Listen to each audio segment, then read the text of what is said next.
बची पए सिंध अमर जो साह बची पए हाणे इन पुरवकार तकरीब के खिताब लाइ गुज़ारिश आहे सिंध जे क़ौमी सरवान मोहतरम डॉक्टर कादिर मक्सी साहब के तो उहे अचनि ऐं खिताब कनि। नारे सिंध, नारे सिंध। महिरबानी भाउ, महिरबानी, तव्हांजी वॾी महिरबानी।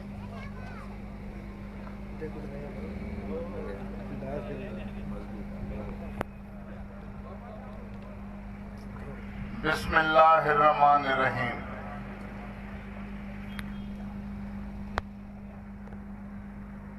कराची सिंध आहे अमन मार्च जे हिन काफ़िले में शरीक पांजेड़ा ऐं स्टेज ते वेठल मुंहिंजा मोज़िज़ महिमान साईं बेदुल मसरूर साहब, खलील चांडियो साहब, नूर अहमद सिंधी साहब, नाज़ मुंहिंजा भाइर दोस्त साथी जेके महिमान वेठा आहियो, तव्हां सभिनी जी महिरबानी, तव्हांखे जी असन। दोस्तो, अॼु ही तकरीब ख़ासि उन्हनि साथियुनि ऐं कारकुन लाइ कई वई आहे जेके कारकुन पंहिंजी ज़िंदगी जा घर जी कंहिं बि मजबूरी उन्हनि जे आॾो न हुई, कंहिं ॿार जी बीमारी जो बहानो उन्हनि जे आॾो न हो ऐं का मुश्किल, को ख़ौफ़, को डपु, को गुमान ऐं वहमान उन्हनि जे ज़हननि में न हो। उन जे ज़हननि में हिकिड़ो ई सवाल हो जेको तरक़ी पसंद पार्टी उन्हनि खे नारो ॾिनो त कराची सिंध आहे ऐं सिंध असांजी माउ आहे। इन्हनि ॿिनि लफ़्ज़नि ते मुश्तमिल नारे लाइ जेके बि दोस्त पंहिंजो कमकार फिटो करे सिंध जी क़ौमी वहदत जे बचाइण लाइ काफ़िले में शरीक थियणु चाहियो था, हलो। हूं त हज़ारे दोस्त साथी उन काफ़िले में हुया, पर जेके कराची जा दोस्त 10 ॾींहं मुसलसिल हिन काफ़िले में पंहिंजूं ज़िम्मेवारियूं ॾींदा रहिया, उन्हनि साथियुनि खे मइका एवॉर्ड ॾियण जे लाइ हिते गॾु कयो वियो ऐं ॿिया उहे माण्हू जेके गुमनाम इन अमन मार्च खे कामयाब करण में पंहिंजो किरदारु अदा कंदा रहिया। 5-6 ही दोस्त जेके स्टेज ते वेठा आहिनि बाज़ाब्ता तरक़ी पसंद पार्टी या कारकुन आहिनि ऐं ॿिया जेके दोस्त कुझु वक़्त अॻु स्टेज ते वेठल हा, इजाज़त वठी पंहिंजे साथियुनि सां हेठि वञी वेठा आहिनि, उहे समूरा उहे गुमनाम किरदार हुआ जिन पर्दे जे पोयां हिन 10 ॾींहंनि जी अमन मार्च खे कामयाब करण लाइ हड़ा वड़ा पंहिंजो पोरियो ॾिनो, पघर ॾिनो, ख़िदमतूं ॾिनियूं ऐं पंहिंजो पैसो उहो ॾिनो। असां काफ़िले में कंहिं ॾींहुं 200 माण्हू हलियासीं पे, कंहिं ॾींहुं 500 हलियासीं पे, कंहिं ॾींहुं 800 हलियासीं पे, पर उन्हनि माण्हुनि खे मानी केरु खाराइण वारो हो ऐं सुम्हारण लाइ हंध बिस्तर कंहिं पे इंतज़ाम कया, उहे समूरा उहे गुमनाम दोस्त साथी जिन पंहिंजे नाले जी निमाइश ऐं सनाख्वानी जे बजाए अमली तरह हिन अमन मार्च खे कामयाब करण लाइ पंहिंजो किरदारु अदा कयो। असांजे मथां ई इख़लाक़ी ज़िम्मेवारी आहे त असां उन्हनि समूरे मोहसिन साथियुनि खे तारीख़ में जदोजहद जो हिसो बनायूं। जदोजहद में तमामु वॾो अहम किरदारु जंहिंखे चइबो आहे न अनसंग हीरोज़, जिन जे लाइ के गीत न ॻाया वेंदा आहिनि, जिन जा वॾा वॾा पोस्टर निमाया करे दीवारुनि ते न चोटाया वेंदा आहिनि, पर उन्हनि जो हिकिड़ो इनकलाब ऐं जदोजहद में उनजी कामयाबी में हिकिड़ो कलीदी ऐं कैटलिस्ट किरदारु हूंदो आहे, जंहिंजे करे इनकलाबी जदोजहदूं विखूं खणंदे मुतहरिक रहंदे पंहिंजे पंहिंजे मंज़िल ॾांहुं रवा दवा हूंदियूं आहिनि या कामयाबी ते पुॼी वेंदियूं आहिनि। ही नई रवायत आहे। तरक़ी पसंद पार्टी सिंध जे अंदरि पंहिंजे पहिरें ॾींहं खां वठी डॉक्टर कादिर मक्सी त जंहिं ॾींहं खां ग़लती कई जीएससी जे सियासत में दाख़िल थियो उन ॾींहं खां वठी मीडिया ट्रायल ते चढ़ियल आहे। पर तरक़ी पसंद पार्टी जंहिं ॾींहं खां अमली वजूद में आई आहे उन ॾींहं खां वठी उहा बदतरीन मीडिया ट्रायल जो शिकार आहे। ऐं इन जे बावजूद त तरक़ी पसंद पार्टी रवायत पसंद पार्टी कान्हे, रुजत पसंद पार्टी कोन्हे, क़दामत पसंदी जी पैरोकार पार्टी कोन्हे। तरक़ी पसंद पार्टी पंहिंजे समूरे सियासी सफ़र ऐं ज़िंदगी में नवनि तरीक़नि सां ऐं नवनि रुझाननि खे सियासत में मुतारिफ़ करणु ऐं सियासत में किरदार ऐं क़दर खे अहमियत ॾेई करे पंहिंजी हिकिड़ी तारीख़ ठाही आहे। ऐं तरक़ी पसंद पार्टी सिंध जे ग़रीबनि मिसकीननि महरूम बेवस इंसाननि खे अंदर में ख़ुददारी पैदा कई आहे।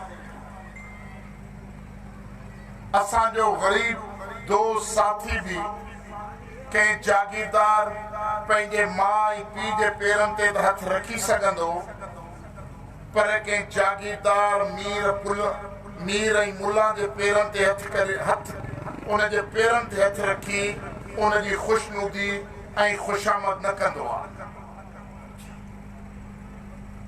त उन ख़ुददारी सिंध जी सियासत में पैदा करणु त जागीरदार वॾेरा शाही ऐं ही जेके बि पुष्ट ब पुष्ट पंहिंजी क़दामतुनि जा पंहिंजी रवायतुनि जा अमीन जेके जागीरदार आहिनि उन्हनि जी ख़ुशामद ऐं चापलूसी उन्हनि जे घरनि जा पोताकुनि जा चकर काटे उन्हनि जी ख़ुशनुदी हासिल न करण वारी जेका जस्तजू ऐं किरदार आहे, इन किरदार जे करे ज़रूरी आहे त तरक़ी पसंद पार्टी हर वक़्तु मीडिया ट्रायल जो शिकार रहनि। हीअ बि हिकिड़ी नई रवायत आहे त पंहिंजे कारकुननि जो उन्हनि जे महिनत ऐं पोरे जो तव्हां क़दुरु कयो। 18 अक्टूबर ते बेनज़ीर भुट्टो शहीद जे काफ़िले में हिन कराची जे कारसा जे मैदान ते 200-250 माण्हुनि जा ज़िंदा जिस्म गोश्त जा टुकड़ा थी पंहिंजी सुञाणप विञाए वेठा।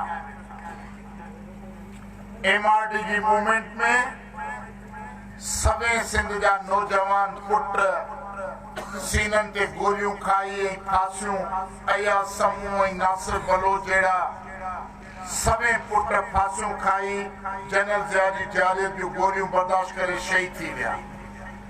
कंहिंजो बि तारीख़ में तव्हांखे ज़िक्र न मिलंदो, उन जी पोवारी जो ज़िक्र न मिलंदो। MRD जा शहीद विसरी विया। सॼी सिंध जी क़ौमी तहरीक जा लाज़वाल अणमुल किरदार शहीद नज़ीर अब्बासी खां वठी टोड़ी फाटक जे शहीदनि ताईं जिन पंहिंजूं ज़िंदगियूं पंहिंजूं जवानियूं पंहिंजा आदर्श उहे सभु पंहिंजे नज़रियाती मक़सदनि जे लाइ क़ुर्बान कया।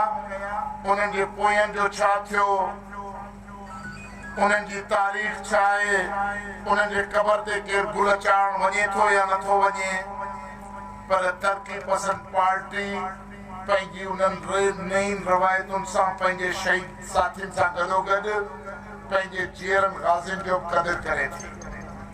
इन जे करे अॼु ही नई रवायत आहे त असांजा दोस्त साथी जिन 10 ॾींहं पंहिंजी ज़िंदगी जा 10 ॾींहं खौफ़ ऐं वहशत खे पुठी ॾेई पंहिंजी हिम्मतुनि ऐं जुरतुनि सां नई तालीम जेका रक़म खई सिंध जी क़ौमी वहदत ऐं सिंध जी क़ौमी इस्तकाम ऐं जाग्राफिकल इस्तकाम लाइ जेको किरदारु अदा कयो उन्हनि कारकुननि खे उन्हनि जी मञता लाइ अॼु ही एवॉर्ड तक़रीब रखी वई आहे। उन्हनि कारकुननि जे लाइ ऐं उन्हनि गुमनाम सिपाहियुनि लाइ। तव्हां 10 ॾींहं असांखे मानी खाराई, तव्हां असांजे बिस्तरनि जो इंतज़ाम कयो त ही तरक़ी पसंद पार्टी ज़रूरी सम्झे थी त अॼु तरक़ी पसंद पार्टी उन्हनि सभिनी माण्हुनि जी मेज़बान बणिजे। अॼु असांजी सॼी मर्कज़ी लीडरशिप हेठि वेठी आहे। असांजा महिमान मोज़िज़ महिमान अॼु स्टेज ते वेठा आहिनि ऐं अॼु असीं तव्हांजा मेज़बान आहियूं, तव्हीं असांजा महिमान आहियो। जेके बि कारकुन दोस्त आहियो, असीं तव्हांजे ज़िलनि में अचूं था त तव्हां पंहिंजी दिलि कढी असांजी ख़िदमत लाइ पेश कंदा आहियो। अॼु इहे सभु मर्कज़ी उहिदेदार ऐं साथी अॼु पंहिंजे हथनि सां तव्हांखे आजाणूं ॾेई तव्हांखे मानी पेश कनि था, तव्हांजी ख़िदमतुनि खे साराइनि था। इहो तरक़ी पसंद पार्टी पंहिंजी सियासी जदोजहद अमल में नई रवाय जो बुनियाद विझी अॻिते वधी रही आहे। मां तव्हांखे साराहियां थो, तव्हांजी जदोजहद ऐं तव्हांजी क़ुर्बानीनि खे साराहियां थो। तव्हांखे यादि आहे त जॾहिं असां हीउ ऐलान कयो त असीं जॾहिं MKM जे तरफ़ां 2 ॻाल्हियूं साम्हूं आयूं, मुंहिंजो हिकिड़े लम्हे लाइ बि इहो गुमान कोन्हे भले पिंडी ऐं इस्लामाबाद वारा हुक्मरान उन्हनि वटि को आबे ज़मज़म जो पाणी हुजे ऐं 25 साल कराची जे शहर में दहशतगर्दी कंदे बैन अल-अक़वामी आका जी पघार ते पलजंदड़ ही समूरा MKM दहशतगर्द जिन बेगुनाह इंसाननि जो हज़ारा इंसाननि जो हिते क़त्लेआम कयो आहे शहरनि में, उन्हनि खे तव्हां आबे ज़मज़म सां वेझारे ऐं MKM पाकिस्तान जो नालो ॾेई तव्हां वज़ारतुनि में विहारे छॾियो। पर असांजो हिकिड़े लम्हे लाइ बि इहो गुमान ऐं वहम ख़तमु न थियो आहे त ख़ालिद मक़बूल सिद्दीकी ऐं अल्ताफ़ हुसैन में को ज़रे बराबर जो बि फ़र्क़ु आहे। ॿई हिकिड़े सिके जा पासा आहिनि, ॿई साॻिए मक़सद लाइ कमु करे रहिया आहिनि। ॿिन्ही जो मक़सदु आहे सिंध खे टोड़े मुहाजिर देश ठाहिण ऐं पाकिस्तान खे टोड़े बैन अल-अक़वामी आका लाइ हिते नओं हांगकांग टाइप रियासत ठाहिण ऐं उन ई कम ते हू लॻल आहिनि ऐं उन ई कम लाइ हू मुस्तक़िल कमु कनि पिया। सिंध खे पाकिस्तान खे जेको ख़ुदा ताला ही सामूंडी पटी ॾिनी आहे, जेका सॼी दुनिया सां पाकिस्तान के ॼंढण जो बुनियादी ज़रियो आहे, उन ज़मीन खे हू लैंडलॉक ज़मीन अफ़गानिस्तान वांगुरु लैंडलॉक करे सॼी बैन अल-अक़वामी अच वञ सां ऐं रसद सां ख़तमु करे टोड़े ख़तमु करणु था चाहिनि। उन लाइ हू ॾींहुं राति कमु कंदा रहनि था। तव्हां भले अल्ताफ़ हुसैन नीम पागलनि वांगुरु नेट ते तकीरूं कंदो रहे, नवां नवां फ़लसफ़ा पेश कंदो रहे, पर हुननि खे जेको नस्ल परस्त हिंदुस्तान खां मुंतकिल थींदड़ हिते आबाद थींदड़ माण्हू आहे, जेको पंहिंजो पाण खे अॼु बि मुहाजिर जे नाले सां शनाख़त थो कराए। असां चऊं था तव्हीं सिंधी आहियो, तव्हीं मोहन जे दड़े जा वारस आहियो, तव्हीं असांजा भाइर आहियो, अचो त पाण गॾिजी हिन सियासी सफ़र खे, हिन तारीख़ी सफ़र खे जारी रखूं। हू चवंदा नहीं, हम तो मुहाजिरीन हैं, हमने कौम बना ली, अब हमें वतन बनाएंगे। जेके माण्हू इन क़िस्म जूं ॻाल्हियूं कनि था उहे न पाकिस्तान जा वफ़ादार आहिनि न वतन जा वफ़ादार आहिनि। हू केॾा बि रूप इख्तियार कनि, जनरल परवेज़ मुशर्रफ जे दौर में अल्ताफ़ हुसैन बि मजबूरी खां सिंधी टोपी पाती हुई। सिंधी टोपी पाए ऐं लतीफ़ जा आॾा उबदा शेर पढ़ी सिंध जे समूरनि दानश्वरनि अदीबनि साफ़िन खे प्रेस क्लबनि ते घुराए सिंध जे वफ़ा जा वचन कंदो हो। पर सिर्फ़ STP हुई जेका उन्हनि जी मकारी में न आई। STP चयो अल्ताफ हुसैन तो मथे में सिंधी टोपी पाती आहे पर तहसुब ऐं नफ़रत जो मुआजिरत जो पैजामो तुंहिंजे जंगुनि में पातल आहे तो अञा उहो पैजामो लाइ फिटो न कयो आहे। पोइ तव्हां ॾिठो त अरबाब रहीम जे हुकूमत में जनरल परवेज़ मुशर्रफ जे दौरान जेके कराची मां कानून साज़ी थी उहा सभु तव्हांजे साम्हूं आहे। जिन क़ौम परस्तनि 9-0 सां इताद करे उन्हनि खे अल्ताफ हुसैन खे वॾो क़ौमी सरमाएदारनि जो नुमाइंदो ऐं क़ौमी आज़ादी जो ओञाण करे पेश कयो पिए।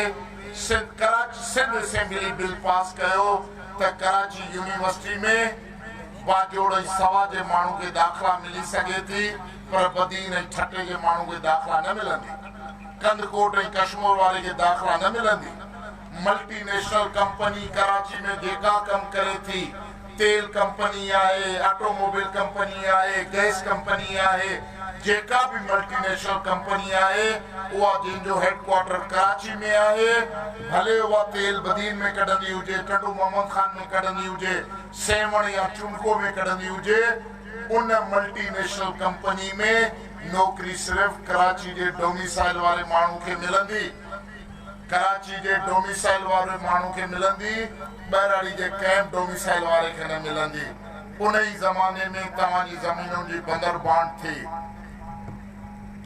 डिफेंस के 11,000 एकड़ जमीन, GHA सोसाइटी के तेसर टाउन के 25,000 जमीन, स्पोर्ट्स सिटी 6,000 एकड़ जमीन, एजुकेशन सिटी, छो जो ये सब जे सब यो गवर्नर इशरत बाद उन जमाने जो हिकिड़ो किरदार हो ऐं उन जी अॻुवाणी में इहो सभु कुझु थी रहियो। सिंध जी ज़मीनुनि जी बंदर बांट ऐं ज़रदारी पीपल्स पार्टी त अची बहिरिया टाउन वारनि खे 16,000 एकड़ ज़मीन ॾिनी, पर उन खां अॻे जेके ज़मीनुनि जी बंदर बांट थी, ही स्पोर्ट्स सिटी, ही MDA, ही एजुकेशन सिटी, ही तेसर टाउन जी घट में घट 34-35,000 एकड़ ज़मीन जेका आहे कराची जी गिड़काए ऐं इन्हनि माफ़ियाउनि खे ॾिनी वई ऐं उन सॼी माफ़ियाउनि जी बेनिफिशियरी अल्ताफ हुसैन, इशरतुल इबाद, बाबर गौरी ऐं इहे जेके बि हुआ, इहो वसीम अख्तर,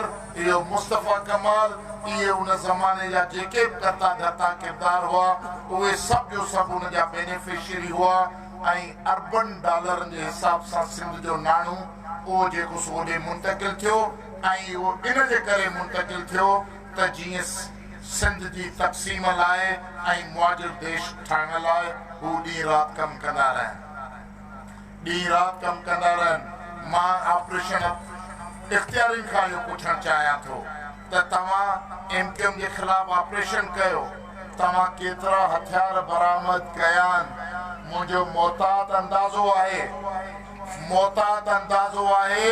त कराची में घटि 2 लख ऑटोमेटिक हथियार मौजूद आहिनि। नेटो जा हथियार काॾे विया, कंटेनर काॾे विया ऐं 40 साल मुशर्रफ जे दौर में घटि 35 खां 40,000 ऑटोमेटिक हथियारनि जा लाइसेंस MQM जे माण्हुनि खे मुहैया कया विया, जंहिंमें G3, कलाशनकोफूं ऐं ॿिया SMGs, ऑटोमेटिक राइफलूं, पिस्टल, उहे सभु जो सभु हिननि खे ॾिना विया हुआ। त उहे सभु काथे आहिनि, कहिड़े तहखाननि में आहिनि? ऑपरेशन अथॉरिटीज़ त वधि में वधि जेकॾहिं मां 10 सालनि जो काथो ॻणियां त वधि में वधि 2,500-4,000 हथियारनि खां वधीक बरामद न थिया आहिनि। इहे हथियार कराची में छाजे करे अञा मौजूद आहिनि? छा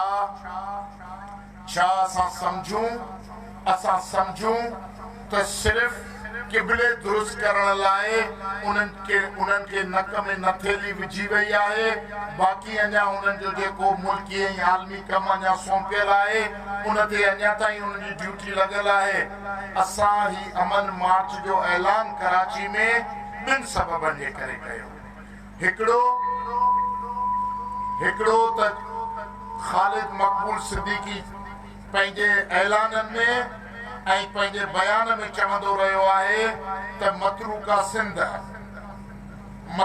सिंध माना उहा सिंध जेका हिंदू ख़ाली कई हुई, हाणे उहा जेका मतरूका सिंध आहे उहा त आहे ई हिननि साहबनि जी, को बि पुछे न, उहा चुपचाप करे हिननि खे ॾेई छॾियो। मां रुगो हिकिड़ो सवाल उथारियो त मतरूका सिंध ते मालकी ऐं हाकमियत जो हक़ सिर्फ़ उन माण्हू खे आहे जेको 1947 में घोड़नि ते चढ़ी, टैंकुनि ते चढ़ी, फौजूं वठी ऐं अची वॾी जंग करे ऐं हिंदुनि खे हितां मजबूर करे लॾायो। उहो माण्हू दावा करे त असां गोली ऐं बंदूक जे ज़रिए हिंदू खे लॾायो हो, हाणे उन ज़मीन जा मालिक असीं आहियूं। बदबख्तो, तव्हां त जॾहिं हिंदुस्तान खां अची रहिया हो त न तव्हांखे पेरनि में चपल हुई, न तव्हांखे जिस्म ते कपिड़ो संभो, ऐं ख़ुदा माफ़ी ॾे त तव्हां ख़राब तरीन हालतुनि में आहियो। असीं तव्हांजी उन बदहाली जो ज़िक्र नथा करणु घुरूं। उन्हनि हालतुनि में असां तव्हांजे लाइ पनाहगाह बनियासीं, असां तव्हांजे नियाणियुनि ते इज़त जो हथु रखियो, असां तव्हांजे बुखियनि पेटनि खे भरियो। त कहिड़े खाते में, कहिड़े बुनियाद ते तव्हां मतरूका सिंध? हा, मां चार्ज हणां थो उन दौर जी जागीरदार क़यादत खे, जेके मुस्लिम लीगर हुआ, जेके बासर हुआ, जेके अच्छे कारे जा मालिक हुआ, हिते वॾा वॾा इज़्म ॿुधाइण वारा लीडरशिप हुई। उन्हनि पंहिंजी क़ौम ऐं पंहिंजे तबक़ाती टकराव जे करे, पंहिंजे तबक़ाती टकराव जे करे हिंदू क़ाबिलियत जो, हिंदू शहरी सलाहियत जो ऐं हिंदू ज़हनियत जो मुक़ाबिलो न करे सघिया, जंहिंजे करे उन्हनि हिंदुनि में हिकिड़ो अणॼाण ख़ौफ़ पैदा कयो, पंहिंजे हिंदू भाइरनि जो तहफ़ुज़ न करे सघिया। इन जे करे उन्हनि जी लातालकी जागीरदारनि, वॾेरनि ऐं मुस्लिम लीग जी क़यादत, जेका सिंधी क़यादत हुई, उन्हनि जी मौक़े परस्ती, लातालकी ऐं ख़ौफ़ जी फिज़ा में हिंदू सिंध छॾण ते मजबूर थियो। कंहिंजे बि तोब ऐं तलवार खां डिॼी हिंदू सिंध न छॾियो, जो तव्हां अॼु मतरूका सिंध करे ऐं सिंध जी पार्टनरशिप ते ज़ोर ॾियो था। ऐं ॿियो इहो त ही कानून जो वज़ीर फारूक नसीम, जंहिं इमरान ख़ान, जंहिंजे लाइ इमरान ख़ान साहिब सर्टिफिकेट जारी कयो त ही इंतिहाई महज़ब तरीन माण्हू आहिनि मुंहिंजी काबीना जा, उन आइनी बुनियादनि ते मश्किलूं सिंध सां शुरू कयूं। किचिरो नथा खणी सघो, 149 लॻायो, डायरेक्ट इस्लामाबाद अचे, कराची जो कंट्रोल वठे।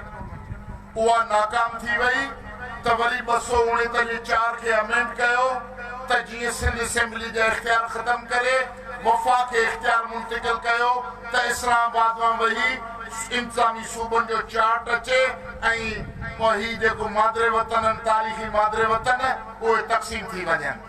जॾहिं असां सम्झो त मुल्क जो वज़ीर आज़म, नीम पागल वज़ीर आज़म इमरान ख़ान, उहो इन्हनि दहशत गर्दनि खां एॾो मुतासिर आहे, जेको चवे थो त हिननि जहिड़ा मज़हब कोन्हनि, ऐं हू आइनी अटकलूं ॻोल्हे ऐं कराची खे धार करण लाइ, सिंध खे तक़सीम करण लाइ आइनी अटकलूं ॻोल्हनि पिया। त जेकॾहिं असां वक़्त सिर सिंधी अवाम में सुजाॻी पैदा न कई ऐं इस्लामाबाद जे हुक्मराननि जा जेके कन न खोलियासीं, त किथे ईअं न थिए त बेवकूफ़ी ऐं सादगी में इहो बिल अमेंड थी वञे, असेंबली में पास थी वञे, ऐं पोइ असांखे सिंधी माण्हुनि खे तारीख़ जी हिकिड़ी वॾी जंग विड़णी पइजी वञे। इन जे करे ज़रूरी आहे त वक़्त खां अॻे ख़बरदार, क़ौम खे ख़बरदार करण जी ज़रूरत आहे ऐं दुश्मन खे ललकारण जी ज़रूरत आहे। जॾहिं मां इहो ऐलान कयो त तव्हांखे ख़बर आहे त फ़तवाउनि जा तीर शुरू थी विया, छो जो डॉक्टर कादिर मक्सी के 90 जो सलामी न आहे। डॉक्टर कादिर मक्सी सिंध में कंहिं इक़्तिदार परस्त पार्टी जो सलामी न आहे। कंहिं जागीरदार इब्न जागीरदार जे दरवाज़े ते वेही, ओता ते वेही राति जो पेक हणी मस्ती में झूमी जीएसनि जा नारा हणण वारनि मां न आहे। डॉक्टर कादिर मक्सी सिंध जे अंदरि ग़रीब, पोरियत, मज़दूरनि जे ॿारनि खे गॾु करे सिंध में समाजी मुआशरती इनकलाब ऐं तब्दीली आणणु चाहे थो। जैसा गुलामी जो खात्मो अचे, ज़िलतुनि जो खात्मो अचे, रुजत पसंदी जो खात्मो अचे ऐं क़दामत पसंदी ऐं अक़ीदे परस्ती जो खात्मो अचे।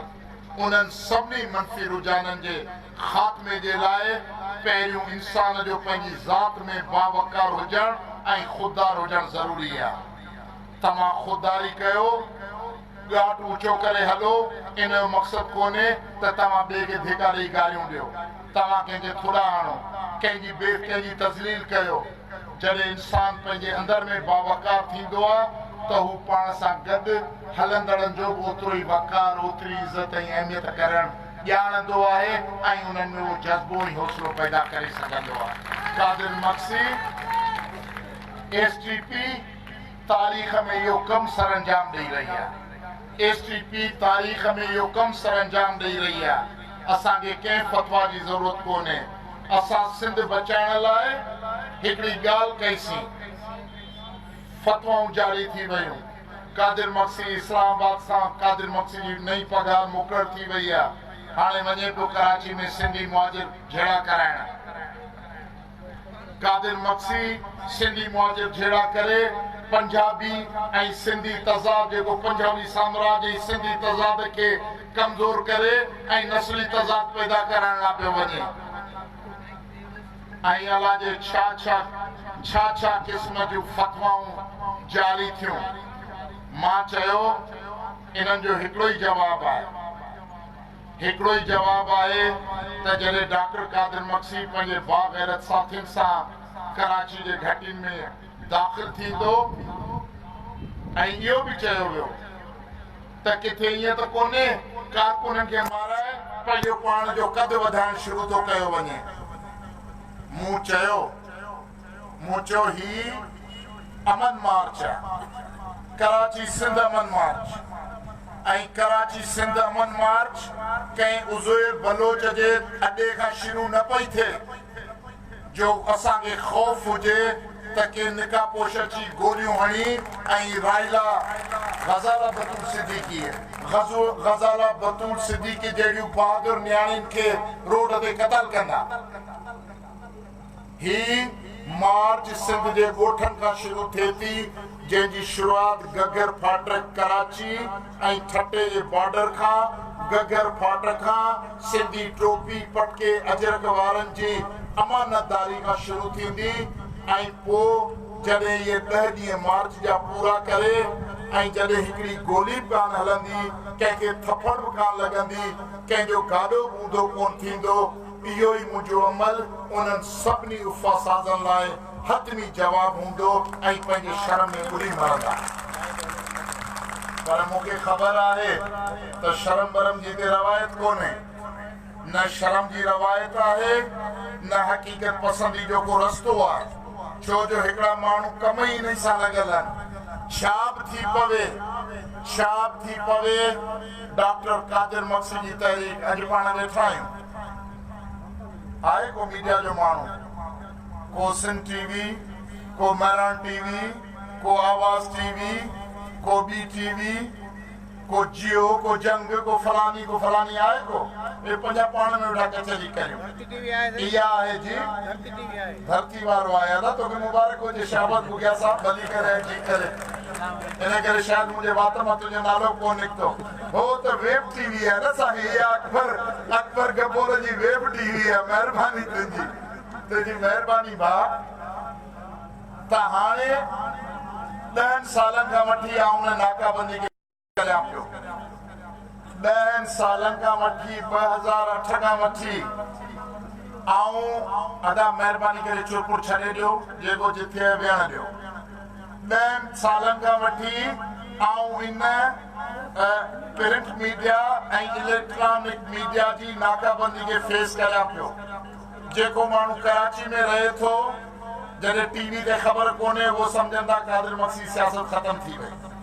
जेको माण्हू सखर जेकाबाद में वेठो आहे, ॿिए ॾींहुं कावश अख़बार में मुंहिंजी ख़बर नथो पढ़े, सम्झनि था त तरक़ी पसंद पार्टी ख़तम थी वई।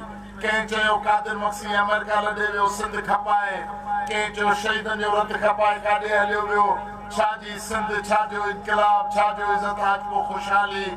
पर डॉक्टर कादिर मसी सिंध जे अवाम जे गैरतमंद माण्हुनि जे दिलनि में आहे, ॻोठनि में आहे, बहिराणी में आहे, जंग में आहे। भले के टीवी स्क्रीन ते न हुजे, भले के अख़बारी सुर्खी में न हुजे, पर डॉक्टर कादिर मसी SDP सिंध जी बहिराणी में अॼु बि जेकॾहिं पाकिस्तान पीपल्स पार्टी खां जेकॾहिं उन खां पोइ ॿियो नंबर सिंध जी वॾे में वॾी पार्टी आहे त उहा तरक़ी पसंद पार्टी आहे, जंहिंजी सॾ ते हज़ारा लखा माण्हू जूं दिलियूं धड़कनि थियूं, हज़ारा लखा माण्हू जूं दिलियूं धड़कनि थियूं। ऐं असां पंहिंजो पाण खे तसवर करे वरितो आहे, असां पंहिंजो पाण खे तसवर करे वरितो त असां लैन जे वक़्त में जदोजहद करियूं पिया। असां हिन जदीद कंप्यूटर एज में न पिया जदोजहद करियूं। असां माउज़ी तंग ऐं होचिमन जे ज़माने में जॾहिं मीडिया हो साम्राज्य जे कब्ज़े में हो, जेके हक़ीक़ी इनक़लाबी क़ुवतूं झंगनि में, जबलनि में, बहिराड़ियुनि में ऐं घटियुनि ऐं शहरनि जे घटियुनि में, पहाड़नि में, मॉलनि में जदोजहदूं कंदियूं हुयूं ऐं माण्हू सां माण्हू ताईं तहरीकुनि खे गॾे उन्हनि समाज में तब्दीली पैदा कई।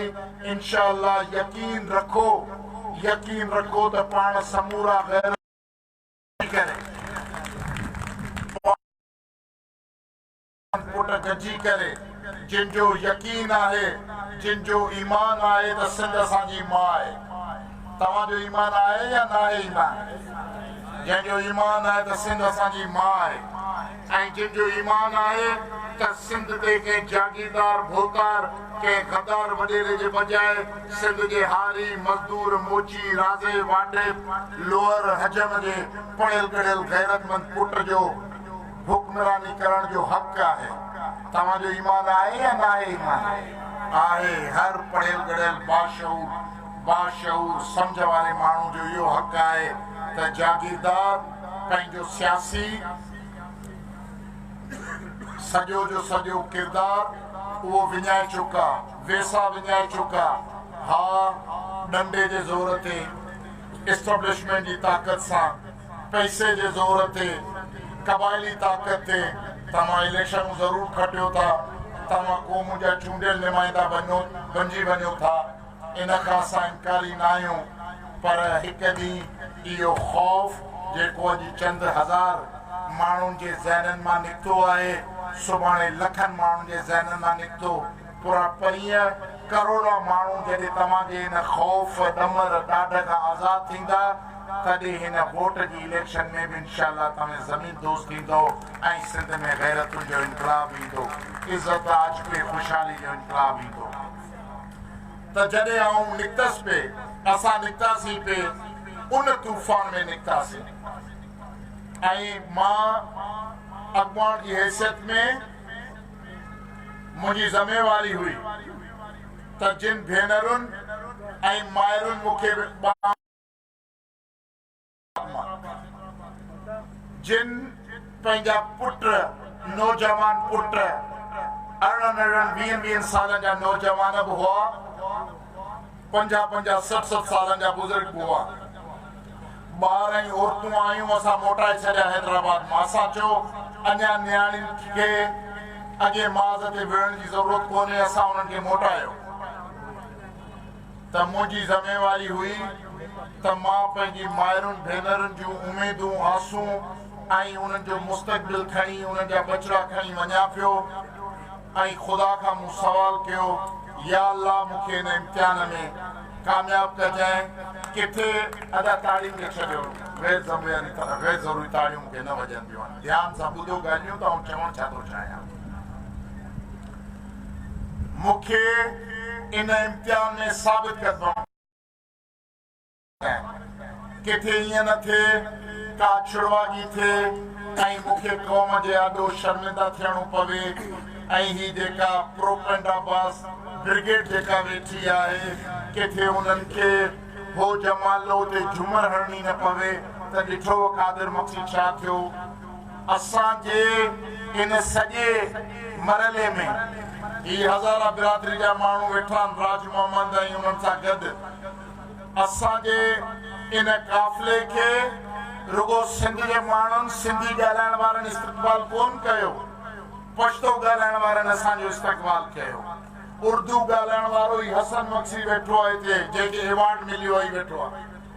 जॾहिं आउं ज़िले ओल में वियोसि, 50 खां 60 औरतूं ऐं 100-150 उर्दू ॻाल्हाईंदड़ माण्हू, जेके 80 सालनि खां वठी 17-18 सालनि जा नौजवान हुआ, उन्हनि न्याणियुनि जे अखियुनि में ॻोड़ा हुआ ऐं उन्हनि न रुगो असांजे काफ़िले खे आजा कयो, असांजे काफ़िले में शरीक रहियूं।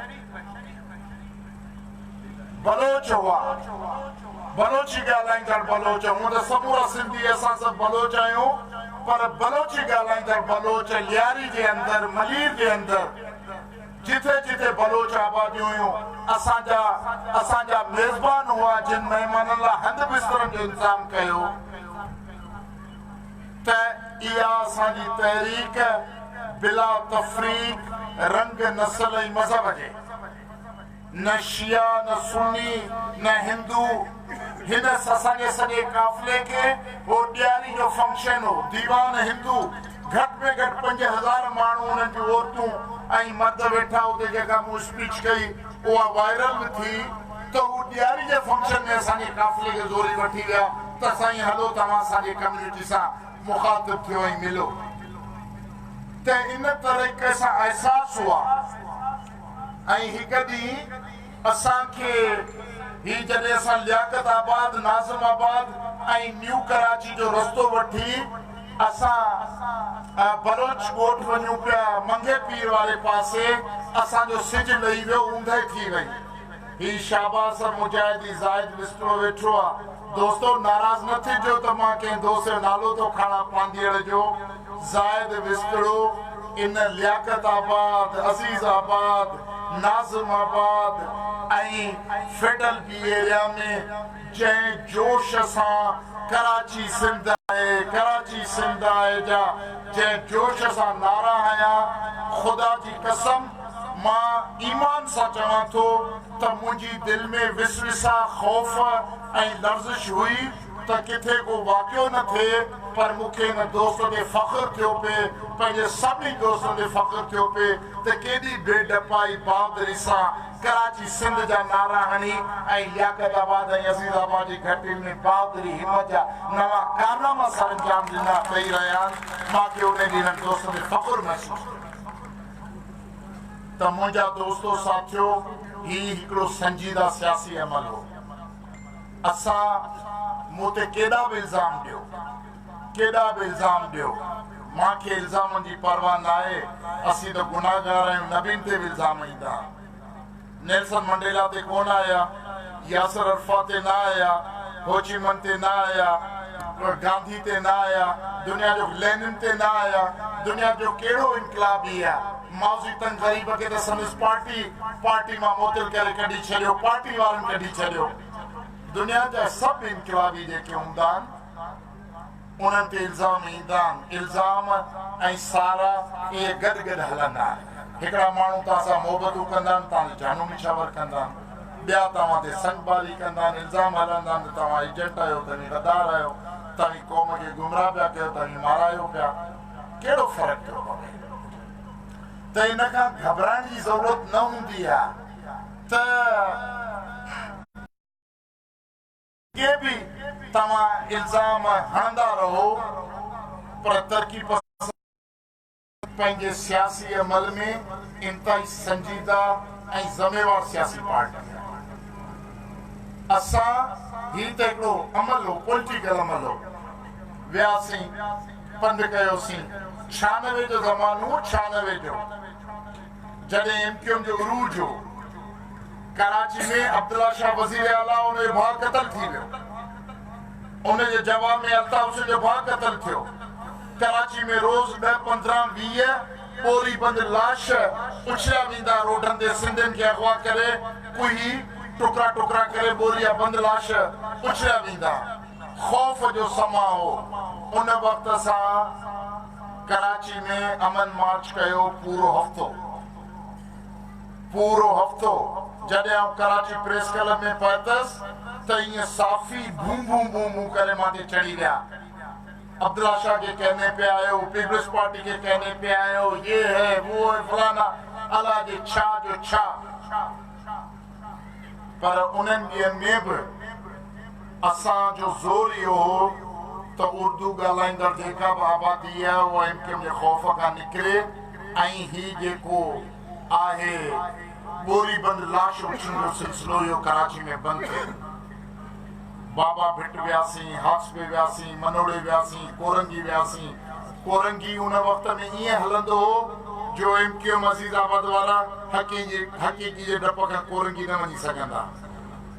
असां वञी हुते जीएस जा नारा हयासीं ऐं ही गुलशन इकबाल ऐं फेडरल बि एरिया में न वञी सघंदा, असां वञी हुते सिंधी नारा हयासीं।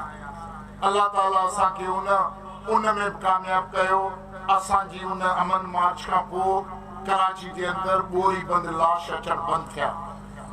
कराची में अमन जी फिज़ा जो आगाज़ थियो त ॾुखी तरीन हालतुनि में साबित क़दमी सां बि पंहिंजे क़ौमी अज़ीम तरीन मक़सदनि लाइ कमु कंदड़ इहे आम माण्हू पघारदार न करे सघंदा। मां तो कंहिंखे ॾियां 5,000 तो ॾियां, भला मूंखे 2 गिल ते चमाट हुअण ॾे। मां जूडो कराटे जो माहिर आहियां, चवां थो तोखे लख ॾियां थो, हिकिड़ो मुंहिंजो पंच बर्दाश्त करे वञ, जीअरो रही में त लख तोखे आयो। पैसनि ते गैरतुनि जा कम न थी सघंदा, ज़लालतुनि जा कम थी सघंदा। पंहिंजा ज़मीर विकिणी सघिबा आहिनि, पंहिंजी ज़ात जागीरदारी विकिणी सघिबी आहे। बाक़ी गैरतुनि जा कम अंदर जे एहसासनि, ज़िम्मेवारियुनि ऐं तारीख़ी घुर्ज जो अंदाज़ो रखंदड़, तारीख़ी घुर्ज खे सम्झंदड़ सियासी अॻुवाणी करे सघंदा आहिनि। ही त अमन मार्च हिकिड़ो पीसफुल हो। असां त जॾहिं जंग जो 88-90 में जंग जो मैदान, हे मुंहिंजा क्लास फेलो वेठा आहिनि, हे मुनीर मेमन वेठो आहे, हे लुत्फ़ वकील वेठो आहे, हे मूंसां गॾु ॿारपण में असां गॾु गुज़ारिया आहियूं। पुछो दफ़ा मुंहिंजो कबो ॾाढो सियासत में हो, मां कॾहिं के मुनीर अञा असां में सियासी हो, हे मुनीर जेको असांजो सियासी उस्ताद सियासी हो, पर असीं त रुगो रांदि जे बिले हुआसीं। ऐं मुंहिंजा घणा दोस्त हुआ ई मुहाजिर पंजाबी, सिंधी मुंहिंजा कोई ये क्लास फेल हुआ, बाक़ी सभु मुंहिंजा जेके दोस्त उहे हुआ जिन सां क्रिकेट खेॾंदो, जिन सां जूडो कराटे खेॾंदो, मौज मस्ती में ज़िंदगी गुज़ारींदो, मुंहिंजा उहे हुआ।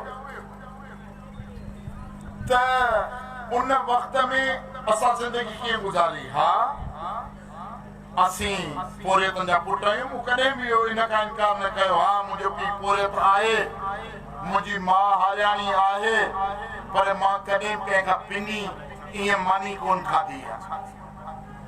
असांजे माइटनि मज़दूर हूंदे असीं पंहिंजे माइटनि जा आइडियल ॿार हुआसीं।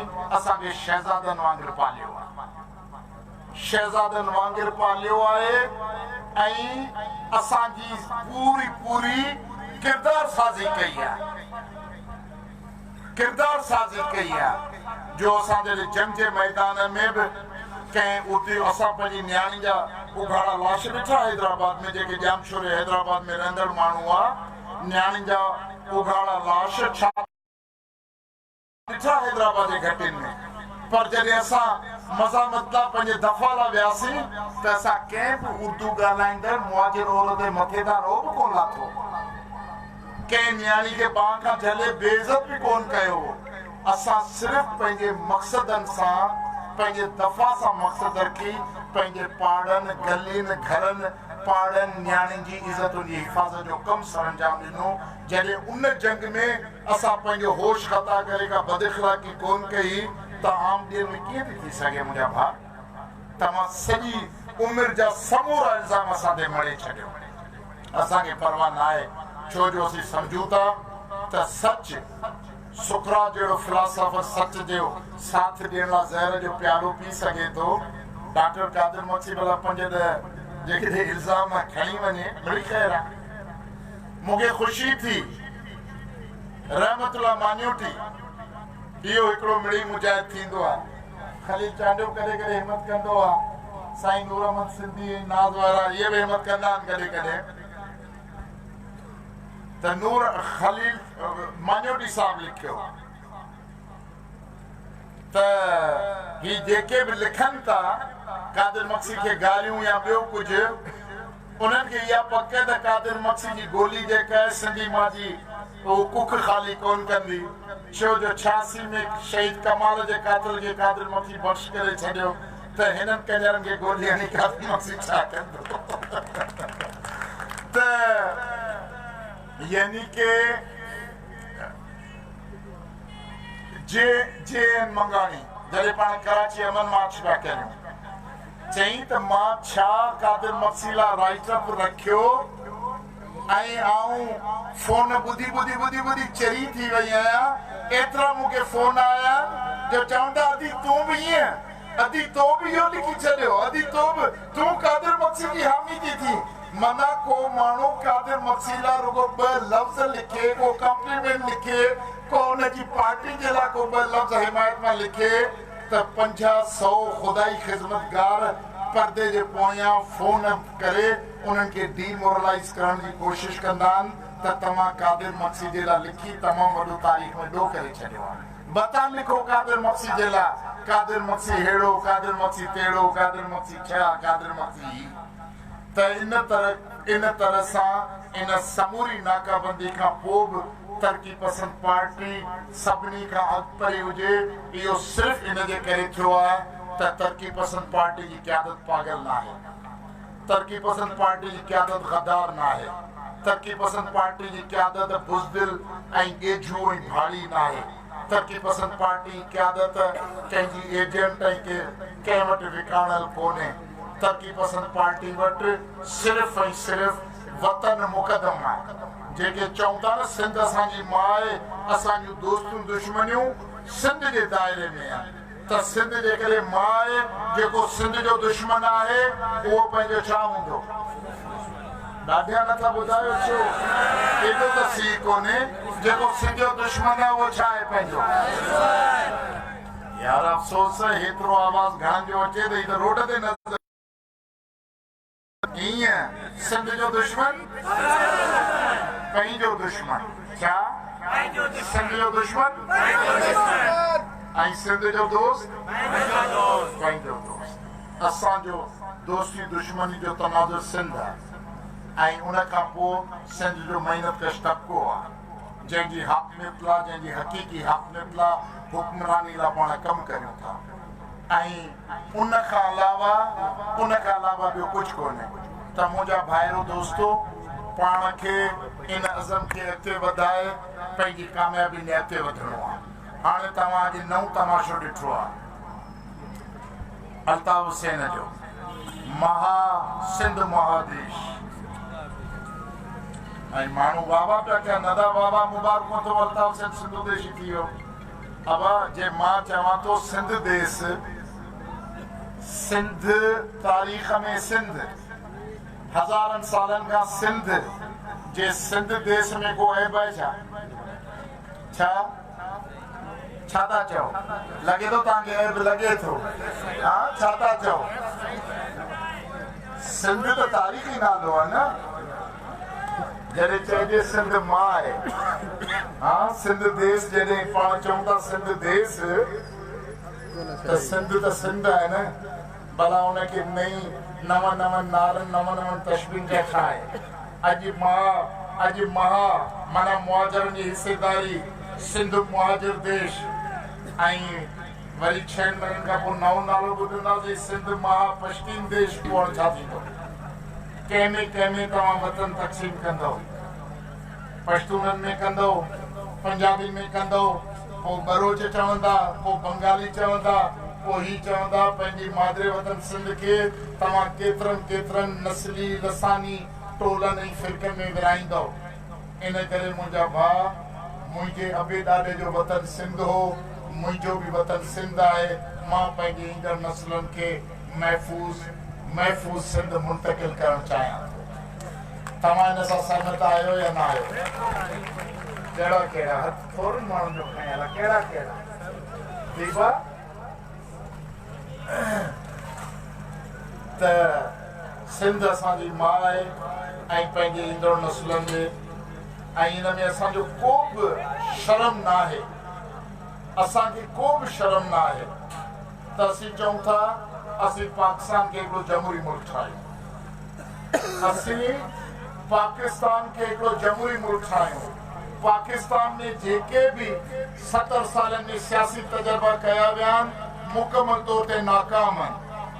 मैं बताना चाहता हूँ इस्लामाबाद वालों को, हुक्मरानों को, कि आप पाकिस्तान को तजर्बेगाह मत बनाएं, सियासी तजर्बेगाह नहीं बनाएं।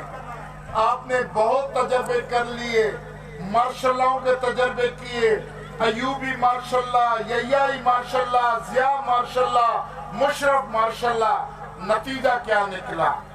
आधा मुल्क गया, नफरतें, तहज़्ज़ुब और खाना जंगी, खुदकश हमले, उसके अलावा पाकिस्तान में क्या है साए खौफ के।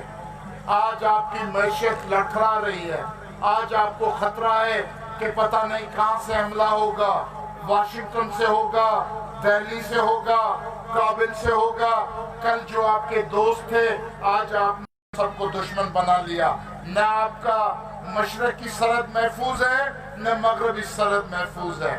क्या एजेंसियों के मशीन से पैदा होने वाले सियासतदान कभी मुल्क चला सकेंगे? जवाब है नहीं।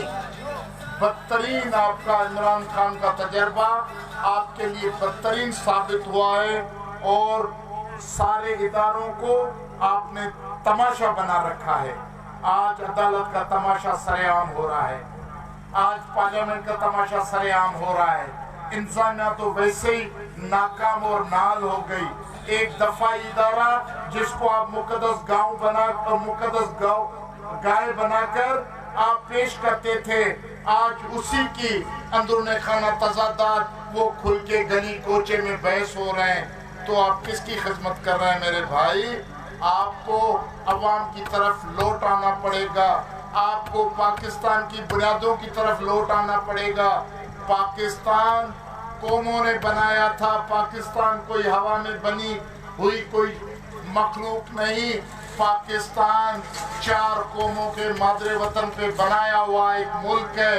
हाँ, हम पाकिस्तान के शहरी हैं, हम मानते हैं, हम आपका पासपोर्ट इस्तेमाल करते हैं, आपकी करेंसी इस्तेमाल करते हैं, हम पाकिस्तान के शहरी हैं। मगर मेरा मादरे वतन वो सिंध है। आप अगर सिंध से इनकार करेंगे, मेरे मादरे वतन के वजूद से इनकार करेंगे, उसकी मुल्की मामलात में शिरकत से इनकार करेंगे, तो फिर मैं आपका कैसे खैर ख्वाह बन सकता हूँ? आपको मेरा खैर ख्वाह बनना पड़ेगा तो मैं आपका खैर ख्वाह बनूंगा। इसलिए बराबरी के बुनियाद पे और बाहमी रजामंदी के बुनियाद पे इस मुल्क को हम कामयाबी की तरफ ले जा सकते हैं। इसके लिए ये मुल्क सिंधी, बलोच, पश्तून, पंजाबी लोगों के मादरे वतन पे बना है। और आप अगर अवाम के मकबूल क़यादतों से बेजारी नामे का इजहार करेंगे, आप जो है लोगों के वोट और उसके तकद्दुस को फाड़कर फेंक देंगे। आप पाकिस्तान के मुकद्दस पाकिस्तान के आइन को कागज का चंद टुकड़ों का मजमुआ समझकर फाड़कर रत्ती में डालेंगे, तो ये मुल्क चलाना आपके लिए बहुत मुश्किल हो जाएगा। आज आपके लिए, आज के हालात में आपके लिए दोस्तों की तादाद कम है, मगर आपके दुश्मन और तमाशा देखने वाले बहुत जमा हो गए। इसलिए होश के नाखून लें, अकल के नाखून लें। पाकिस्तान में न सदारती निज़ाम चल सकता है, न कोई नया तजर्बा चल सकता है। पाकिस्तान वफाकी पार्लियामानी जमहूरी निज़ाम के बुनियाद पे ये मुल्क चलेगा, क्योंकि ये मुल्क एक कौमी मुल्क नहीं, वन नेशन मुल्क नहीं, ये multi national country, multi national state है। इसको इसी बुनियादों पे पार्लियामानी और वफाकी जमहूरी बुनियादों पे चलाया जा सकता है। जो आपका मकसद, जो हमारा मकसद है, उसी मकसद को लेकर आप पाकिस्तान को कामयाबी की राह पे गामजन कर सकते हैं। मुझे भाइयों दोस्तों, मां तव्हां सभिनी खे मुबारकबाद ॾियां थो, तव्हांजी महिरबानी मञा थो, तव्हांजी महिरबानी मञा थो, तव्हांजी मोहबतुनि जो, तव्हांजे जज़्बनि जो, तव्हांजे पेरनि में जेके निफूं पियूं, तव्हां जेके उजागर कया, तव्हां जेके तकलीफ़ जा ॾींहं गुज़ारिया, ऐं असांजा मेज़बान दोस्त जिन हड़ा वड़ा हिन काफ़िले जो इस्तक़बाल कयो, उन्हनि जे आराम जो इंतज़ाम कयो। मां सभिनी दोस्तनि साथियुनि जो तमामु शुक्रगुज़ार आहियां। ऐं जेके सेंट्रल कमेटी जा दोस्त, सेंट्रल बॉडी जा दोस्त, उन्हनि खे हूअं ई अवॉर्ड मिलणा कोन आहे, इन करे तव्हीं मायूस न थियो। इहो अवॉर्ड सिर्फ़ु कारकुननि जे लाइ हुआ, जेके कारकुननि खे पाण ॾेई चुकासीं। बाक़ी तव्हांजो पोरियो तारीख़ में दर्ज थी चुको आहे, तारीख़ में रक़म आहे, इंशाअल्लाह सिंध जी क़ौमी तारीख़ सां गॾु गॾु हलंदो। हाणे पाण जो मानी लॻंदी, मानी खां पोइ क़ौमी कलाकार जे लाइ पंहिंजी महफ़िल मौसीक़ी हलंदी, उनमें पंहिंजे जोश मोहबत जो इज़हार कंदासीं ऐं पोइ पंहिंजे मंज़िल लाइ रवाना थींदासीं। सिंध ज़िंदाबाद, इनक़लाब ज़िंदाबाद, SDP ज़िंदाबाद। आख़िर में टे नारा हणा थो, महिरबानी करे जवाब ॾियो। ठीकु आहे? नाराए सिंध सही आहे, पर अञा थोरो जोश, अञा थोरो जोश। नाराए सिंध, नाराए इनक़लाब, नाराए SDP। ये नओं नारो दोस्तनि जेको लाहौर में आयो पे, मां चवां थो त हिनखे कादिर चन्ना साहब हाणे असांजो क़ौमी तरानो असां ई हो, गाए गाए इनक़लाब, गाए गाए इनक़लाब। तरक़ी पसंद पार्टी जो क़ौमी तरानो आहे त गाए गाए नौजवान